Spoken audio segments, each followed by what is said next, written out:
My name is Virginia George. I'm from the Tsleil-Waututh Nation, which is just down the road. I've lived here all my life. It's nice to see you all. I'd like to say a small prayer of safety for you and guidance and being healthy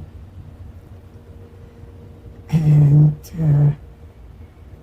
again, welcome to the Tsleil-Waututh Nation territories. I grabbed it. Okay. Make it easy on everybody. Yeah. Thank you for that. Cheers. Do you want to try putting this in the thing? Oh yeah, of course. On the side. You think it's going to work? Yeah, it's just a very directional mic, so you have to talk directly into it. So. Like that? Correct. Yeah. Okay, thank you for the instruction. Try to set the tone here for everyone else. Hello everyone, my name is Terry Beach. I'm the Member of Parliament for Burnaby North Seymour, and welcome everyone to Burnaby North Seymour. I'm also the Minister of Citizen Services. Bonjour à tous, c'est un grand plaisir d'être ici avec vous ce matin. Thank you, Virginia, for that introduction, and for everyone. I'd like to also acknowledge that this event today is taking place in the traditional territory of the Tsleil-Waututh, as well as the Musqueam and Squamish nations. Today's announcement is incredibly significant. I'm just a lowly MC, so I don't get to go into the details of the announcement today, but I can say it has very direct impact, both in the district of North Vancouver, where we are presently, but also in the city of Burnaby and elsewhere. I am going to be introducing some speakers, but we decided in advance that those speakers are actually going to introduce themselves to make it all more efficient for all of us. That's going to include Minister Jonathan Wilkinson, in the neighboring riding of North Vancouver, who's our Minister of Energy and National Resources. We'll include our Premier David Eby, also the MLA for Vancouver Point Grey. I think people say Premier more often than MLA, but he has some constituents that he's got to represent as well, so we'll put that out there. Minister Josie Osborne, Minister of Energy, Mines, and Low Carbon Innovation, very on brand for today. Also one of the coolest riding names in the province with Mid-Island Pacific Rim, which I'm a big fan of. His Worship, our Mayor of the District of North Vancouver, Mike Little, who will be speaking, but he's also joined by Councillor Catherine Pope. Thank you, Catherine, for being here today. Our host today, HTEC President and CEO Colin Armstrong. I had a chance to chat with him earlier before coming out here, and he advised that this particular announcement is 20 years in the making. So big congratulations to him and to the entire team that is here today.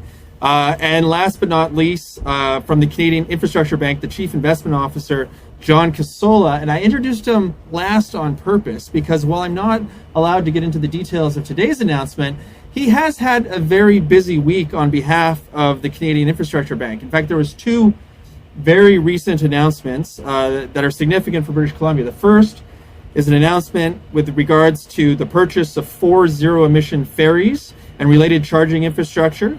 This is a significant step for the electrification of one of the world's largest ferry networks, but it's also a massive improvement for noise pollution, which is a significant factor for our southern resident killer whales. So this is a massive step forward that I know we are all very excited about. And secondly, with regards to the Prince Rupert Port Authority, a major investment in phase 1 of CAN Export Logistics. This is an investment to improve rail to container shipping. It's going to handle 6 million tons of cargo, improving our export capabilities for products exporting from not just BC and not just Western Canada, but from Canada abroad. But there's just so much more going on, including the announcement today. And to give you the details of that announcement, it's my pleasure to call up my friend and neighbor, the Member of Parliament for North Vancouver and the Minister of Natural Resources, Jonathan Wilkinson.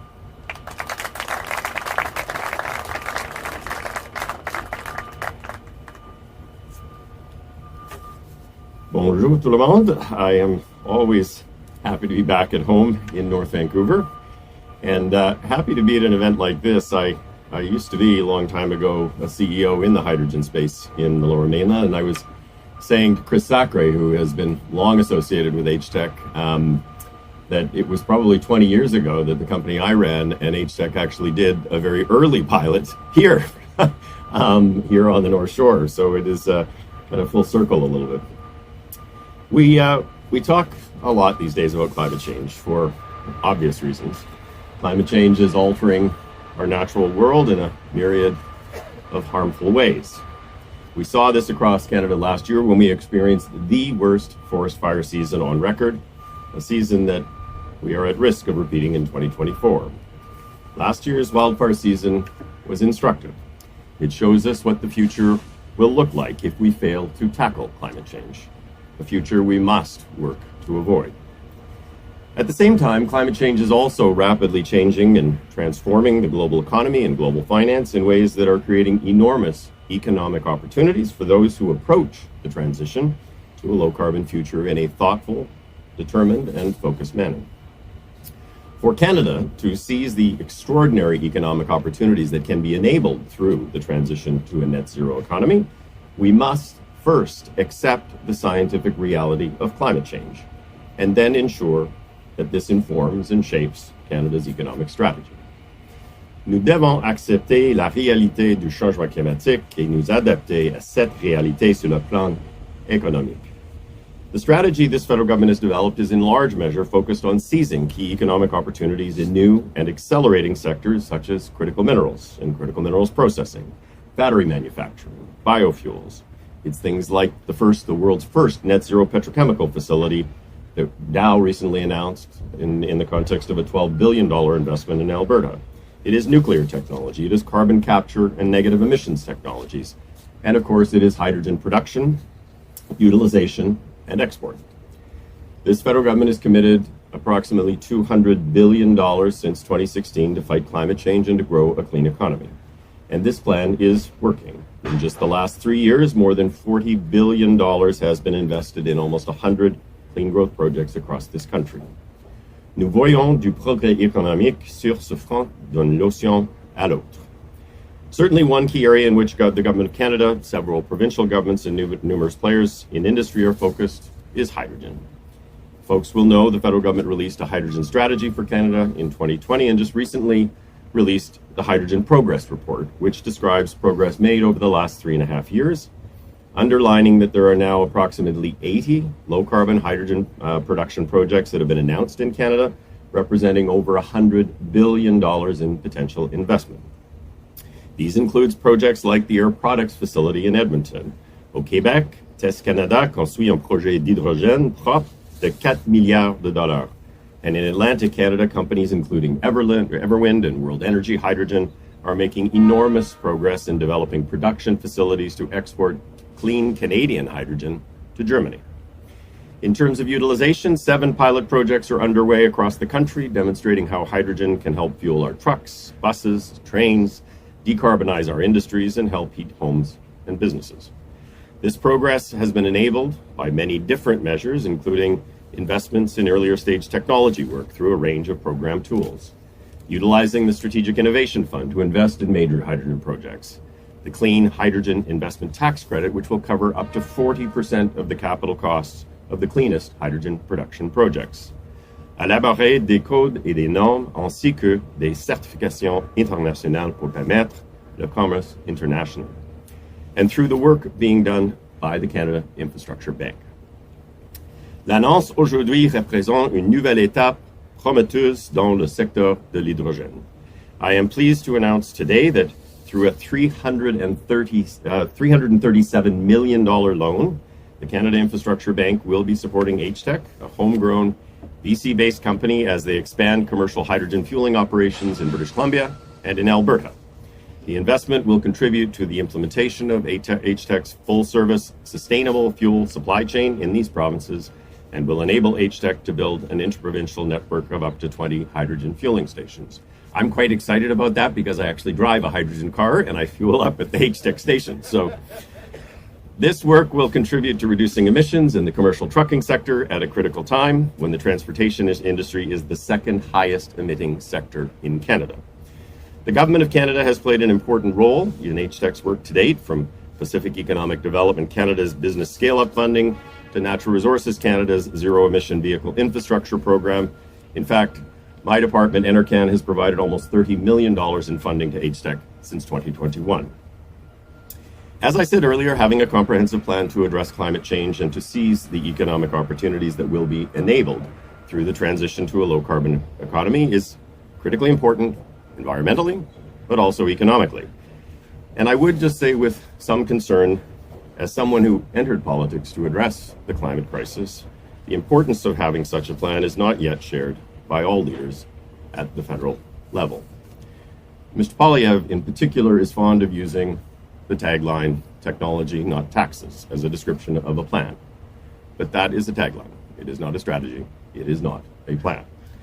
As a former clean tech CEO, I can say very confidently that while technology is clearly very important, technology on its own will not drive billions of dollars in new investments or bring new opportunities to countless communities. Technology on its own will not allow us to successfully address the challenge of climate change. To do this, we must put into place conditions that will enable technology development, enable technology demonstration, and ultimately enable commercial deployment. To close, hydrogen presents a massive opportunity for Canada in virtually every region of this country. Through continuing innovation and active collaboration, I am very confident as leaders we can and we will ensure that Canadian hydrogen will decarbonize industry, will strengthen economies, and create good jobs and economic opportunity as we transition to a sustainable and prosperous low-carbon future. Je vous remercie de m'avoir accueilli ici aujourd'hui, and I will now, I have the great pleasure of introducing the Premier of this beautiful province, David Eby.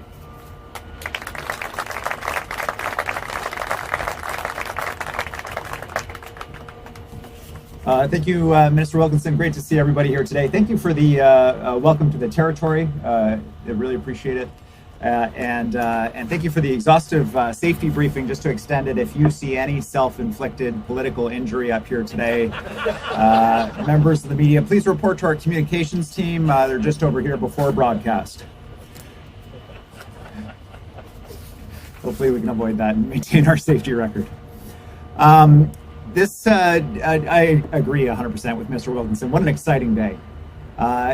The context of this is right now in the northeast of the province, families are preparing hopefully for their return to the community of Fort Nelson.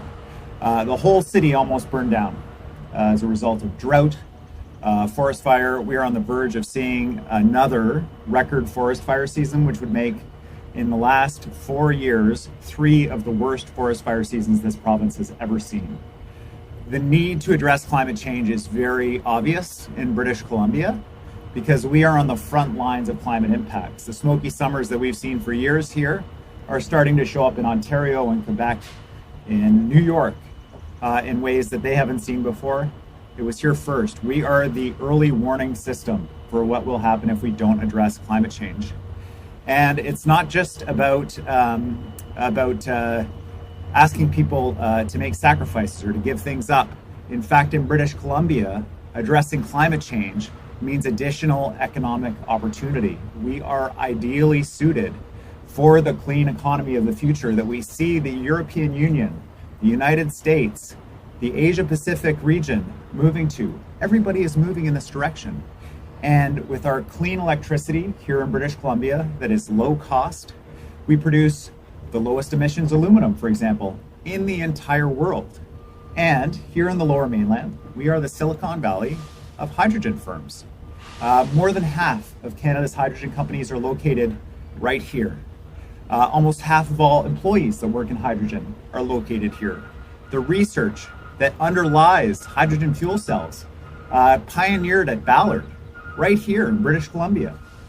It would be a massive, negligent error on a scale economically that has not been seen in a long time in Canada if we did not take advantage of our positioning, of our technology, of our people, and our electricity to seize this moment around climate change. And yet, if you can imagine, there are politicians out there who say that now is the time to rip up a strategy around taking economic advantage of this opportunity that's in front of us. Now is the time to rip up CleanBC that has produced for British Columbia the fastest growth of any large province in Canada since 2017 and post-pandemic, that produced more than 20,000 jobs last month alone here in British Columbia, the most jobs created of any province in Canada, that has produced the lowest unemployment rate of any province in Canada. But we know that the work is not done. And that's why I'm so excited to be here to participate in this announcement that demonstrates the scale of the opportunity in front of us. Today's announcement of the HTEC facility and the really significant private sector investment that it represents, the jobs, the opportunity, comes on the heels of other major investments in clean fuels in British Columbia. We have Canada's first fully renewable diesel refinery in the whole country, and it's located in Prince George. And I see the Mayor of Prince George is joining us here, Simon Yu. So proud of the work that's happening up there. A new hydrogen capture and production facility also in Prince George that was also supported by the low carbon fuel standard. And today's announcement, structurally different than what you've seen in the past. I think we all remember the hydrogen buses around the Olympics in 2010. A wonderful demonstration project to illustrate the possibility of hydrogen. But the fuel had to be trucked in, and there was no sustainable infrastructure built to maintain that decarbonization in our medium and heavy-duty transportation sector. While today this is different. This is a large private sector investment that recognizes the structural changes we're making in British Columbia around decarbonizing our medium and heavy-duty transportation sector. This almost $1 billion in private sector investment that will create 250 jobs in the construction period and 150 ongoing jobs in the operation period will reduce our carbon emissions here in the province from heavy-duty trucking and medium-duty trucking. It is a really, as you can tell, I'm very excited about it because it represents what happens when government establishes a regulatory system, when industry recognizes an opportunity, and when we all work together to address the challenge of our time, which is climate change, while growing our economy. Not only can we do this, we are doing it in British Columbia. And I want to thank everybody here who was a part of it, making it possible. The federal government, the Canadian Infrastructure Bank, HTEC, all of the people who worked on this project. We couldn't do it without you. And together, we will demonstrate that we can fight climate change, grow our economy, grow our prosperity in this province, and lead the way in North America of a path forward, a path we know we have to take. Thanks very much for joining us.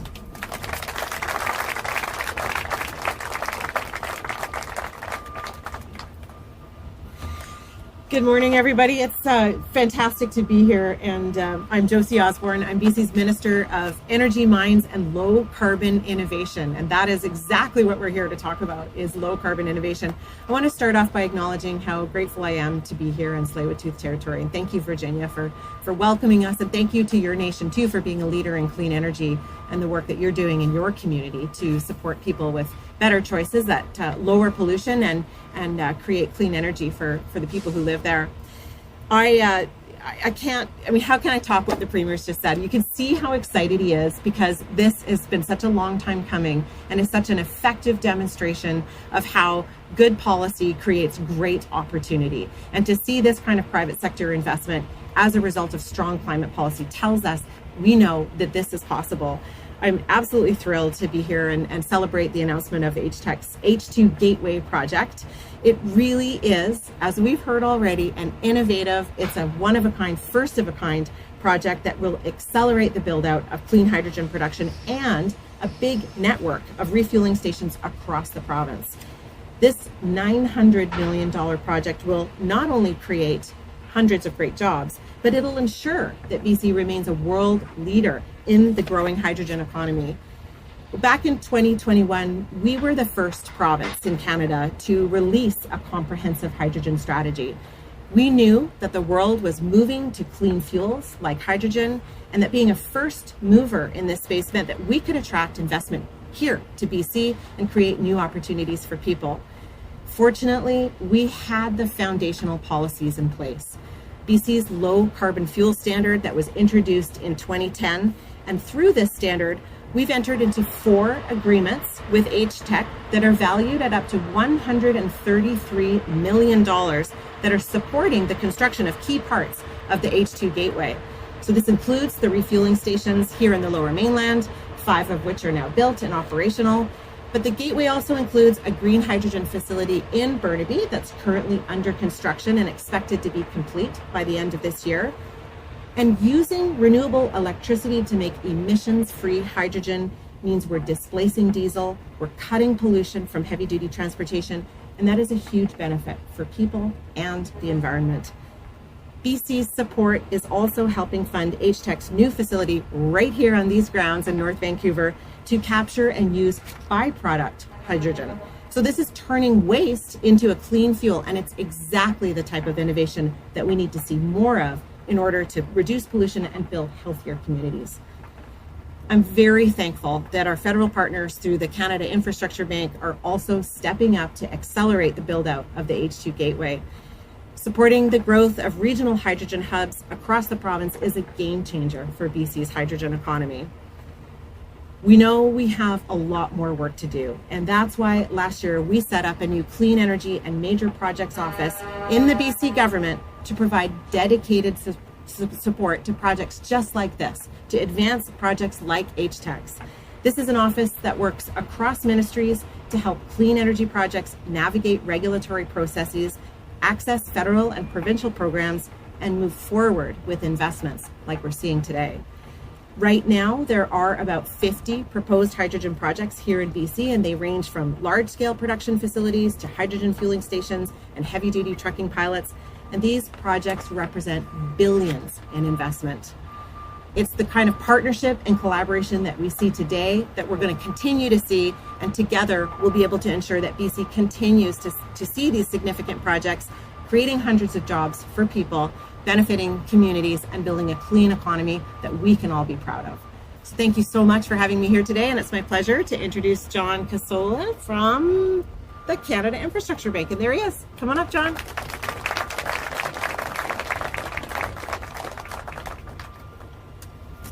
Thank you, Minister Osborne. Good morning and welcome guests. It's a real pleasure to represent the CIB here today at this very important announcement. In fact, I've been in Vancouver. I always look for excuses to get to Vancouver. It's always such a pleasure to be here. Since Tuesday, and I've been overwhelmed with how the generosity of people, the time they take, and how welcoming they have been. Now, I'm told that may have something to do with announcing $550 million while I'm here this week. So I can't promise that on every visit to Vancouver, but we've done a pretty good job this week, I think. You heard from Minister Wilkinson that we earlier announced $75 million for BC Ferries and $150 million for the port of Prince Rupert. I want to make clear that those, in both cases, those are phase ones of those projects. BC Ferries has an extensive electrification program, which we're going to be their partners with the whole way through. The same with Port of Prince Rupert. It's a very large program. Phase one is $300 million. There'll be $500 to $600 million more in phase two, the entire capex, and we'll be participants in those projects. And why do I mention that? I mention that because for too long, I think we've waited as governments, as government institutions, as private sector people to dot every I and cross every T. Our mission is to get on with it, get things done when we can, and structure deals the way we can. Thanks to Colin and his team here in BC at HTEC. This wasn't an easy deal to do. It's complex.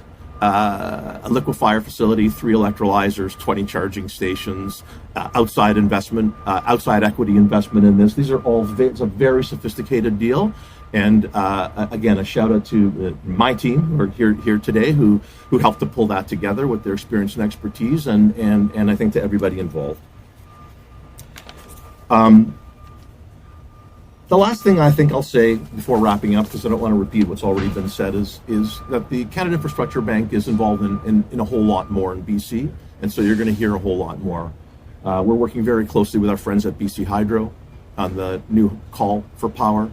We'll have a significant investment in all of that power, including making loans to Indigenous partners to buy equity in many of those projects. A real key and monumental milestone for us, and I think for Indigenous communities across the country. So we'll be back. We want to continue to do good things in BC and looking forward to working with many of you in the future. Thanks very much. And I'm going to call up Mayor Mike Little to the podium, please. Thanks.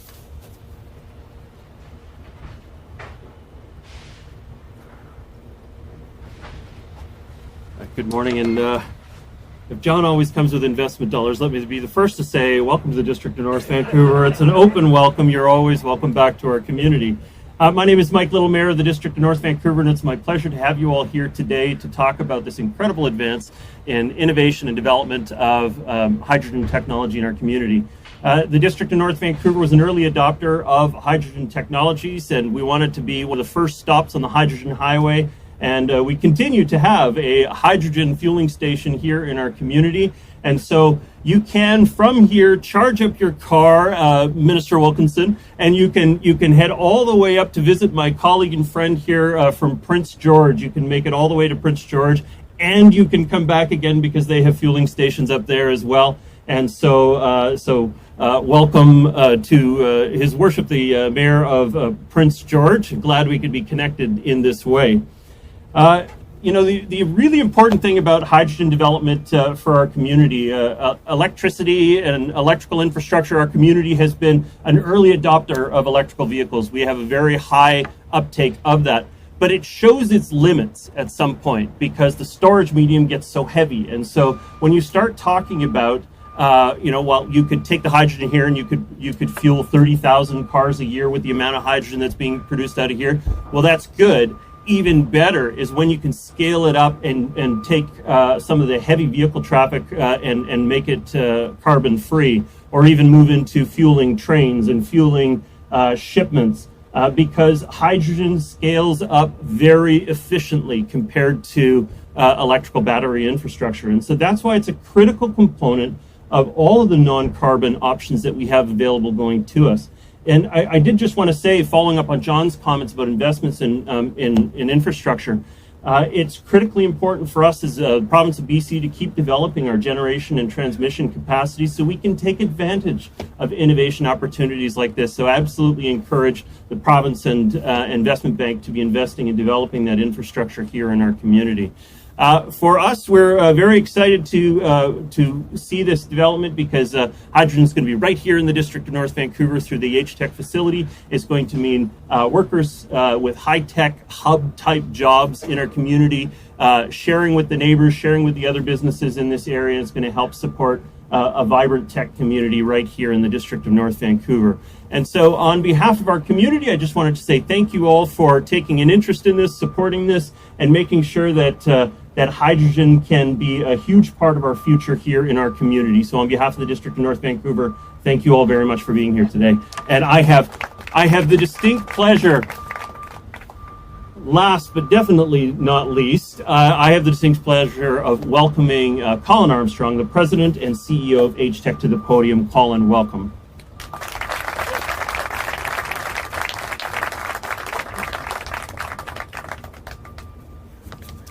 Hello, everybody. Welcome, as everyone has said before.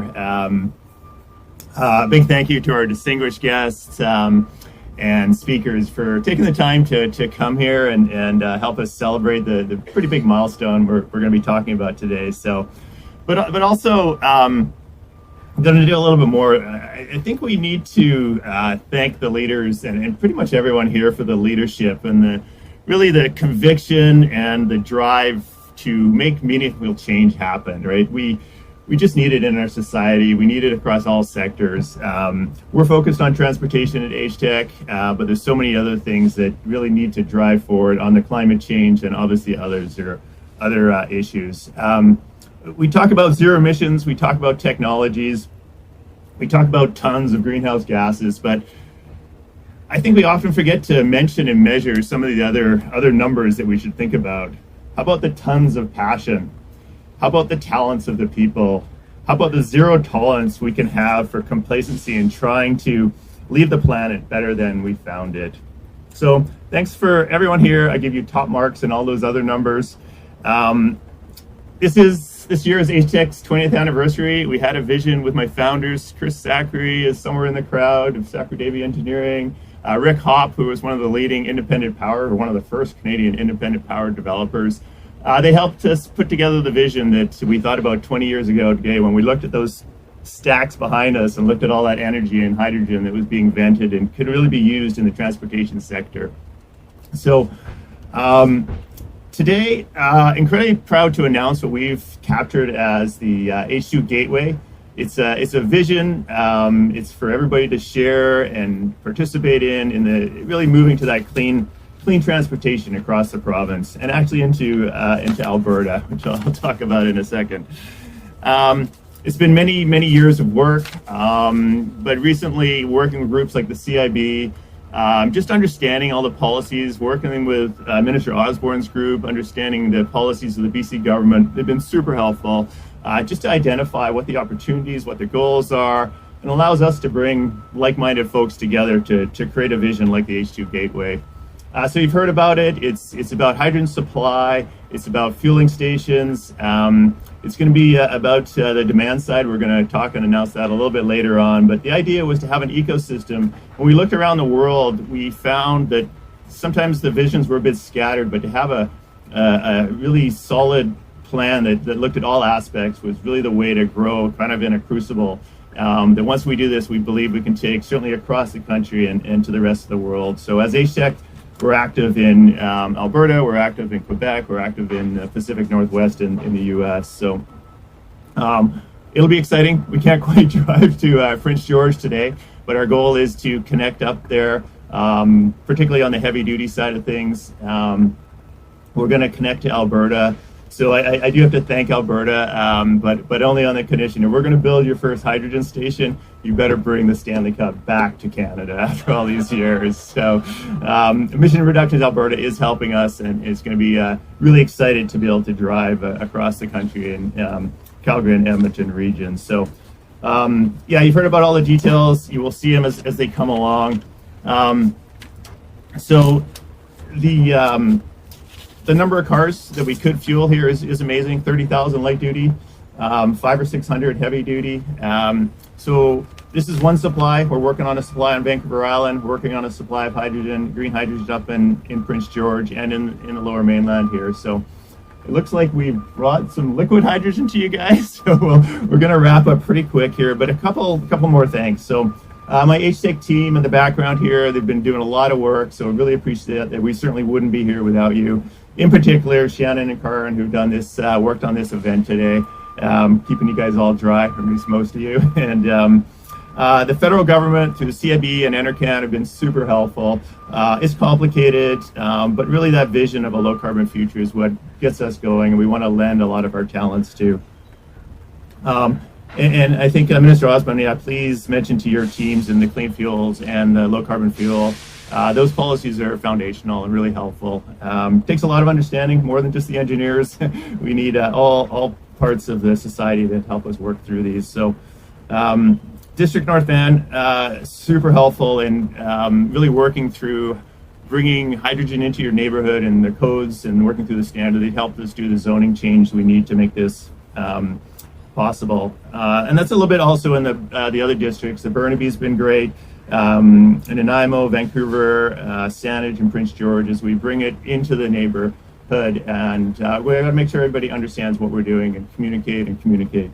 The First Nations been super supportive. Been working with the Tawasin First Nation, the local across the North Shore here, the Tsleil-Waututh, and also up in Prince George. So it's been really exciting to promote that engagement and drive that team forward. So BC Hydro's been great. Their guys helping out. I'm not an electrical engineer, so I always appreciate just understanding what the BC Hydro team has been doing and their programs and policies. ERCO.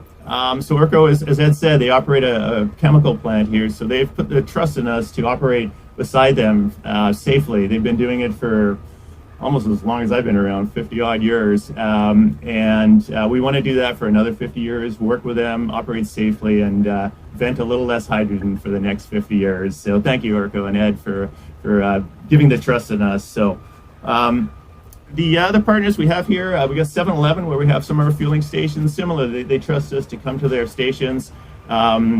and operate and bring people in that are doing new things. Filling their cars with hydrogen is easy but different, right? So we have groups like PowerTech and Ballard locally helping us just get the whole ecosystem going. So really appreciate all that.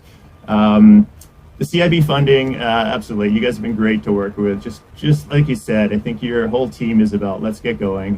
We've got a lot to do, and the time is now. So this is a big vote for confidence for HTech. We appreciate the funding, and we look forward to repaying it and letting you guys put it back to further use and taking the money from the citizens of Canada and really putting it to driving that meaningful change and taking that leadership in the world. So by the end of this year, pretty exciting, we will have 2 of our stations open, one of those being the heavy duty. That'll be the first heavy duty in Canada. We'll actually have trucks on the road, and we should be having some events where you guys can try these things, see them, touch them, feeling, and really help us get the users, being the fleets or the drivers, comfortable with them as we go. So we have a great saying at HTech. It's called Fueling the Drive to Hydrogen. So it's about events like this to educate people, and eventually we will be supplying more and more clean fuel. So thanks for being here. I think we're going to have a little bit of Q&A, and then you guys can get out of here before we dump too much hydrogen on top of you. So thank you very much, everybody.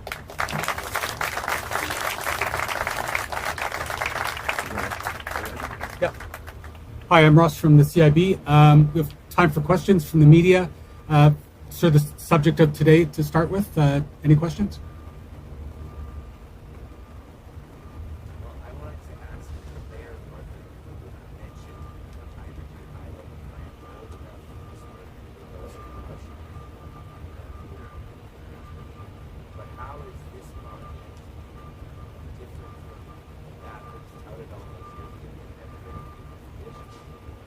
Mayor of North Vancouver. Yep.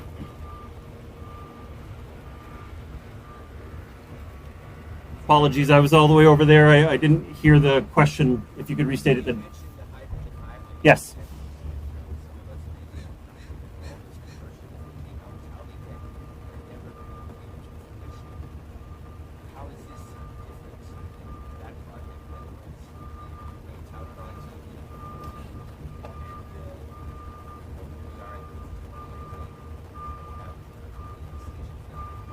Yeah, that process of developing hydrogen highway and the retail infrastructure to be able to support vehicles is still a work in progress.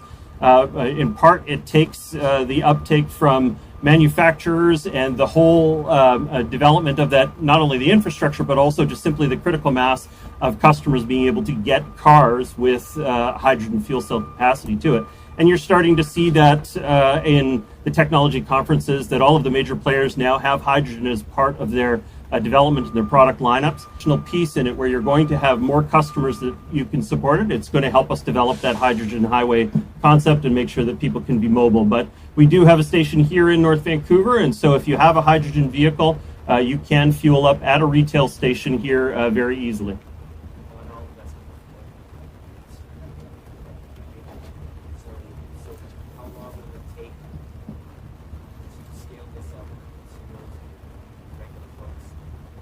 I can't speak to the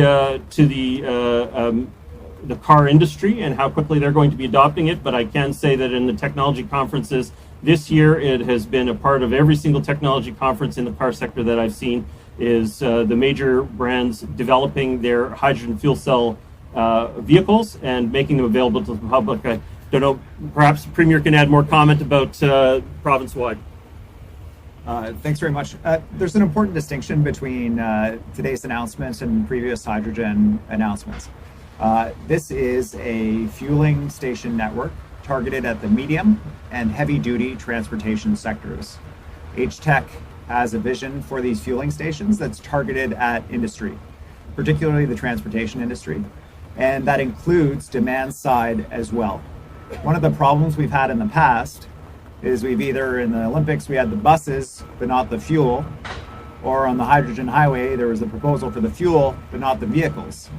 And HTech has identified that gap in the ecosystem, and they're bringing the pieces together in a comprehensive network. By targeting a specific sector, medium and heavy duty transportation, rather than retail consumers and hoping that they buy hydrogen cars or hoping that the demand is eventually going to show up. By targeting a particular sector, they can create that ecosystem and get that critical mass that's needed. Once that critical mass is there with the fuel production and the fuel distribution, it creates the possibility of retail customers coming on. But for now, this announcement today is about a very specific sector and reducing emissions in that sector and building that out as we go.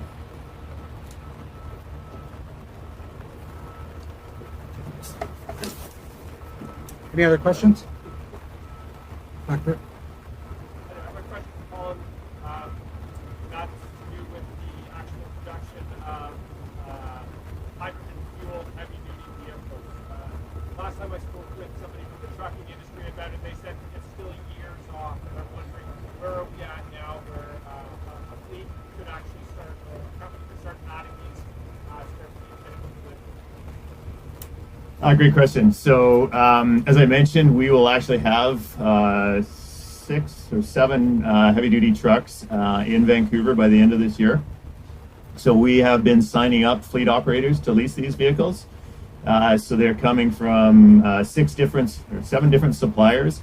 So there's an amazing momentum building on the trucking side. And we went down to Las Vegas. I didn't get to go, but some of my guys, the big events, Clean Technology. So there are thousands of square feet of heavy-duty trucks. They're about half hydrogen, half battery electric, which is kind of our vision for what we see going forward. So they're available, they're coming, they're going to be in British Columbia. And we've been working with the federal and provincial governments to allow them to come to the market and promote the OEMs to actually want to sell them into our areas here. So hope that answers your question.